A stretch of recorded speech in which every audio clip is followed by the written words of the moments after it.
যে আপোনাৰ বিশেষজন, যাৰ সান্নিধ্যত আপুনি পলাশ হৈ ফুলে আৰু সোণ আৰু হালধীয়া হৈ নিচিকিয়াই।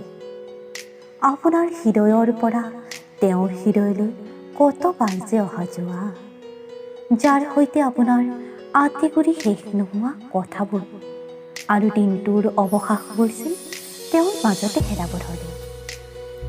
এষাৰ মাথো মিঠা মাত আৰু সময়বোৰ আপোনা আপুনি ভাল লাগে।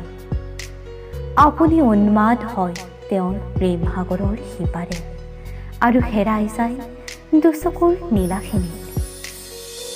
আকৌ কেতিয়াবা নিশ্চুপ হৈ তেওঁৰ অভিমানবোৰক আলফুলে যতনাব খোজে আৰু দুচকুত সিঁচি দিয়ে এসাগৰ মৰম ভাল পোৱা। জীৱনটো ভাল লগাৰ ইও যেন এক অজুহাত। আপুনি ক'ব তেওঁ শুনিব, তেওঁ ক'ব আপুনি শুনিব, আৰু সময়বোৰ যেন ভাল লগাবোৰৰ যিয়ে সাক্ষী হৈ ৰ'ব, যাৰ প্ৰতিটো পৃষ্ঠাত বিলীন হ'ব ২০টা গল্পৰ হাজাৰটা অধ্যায়।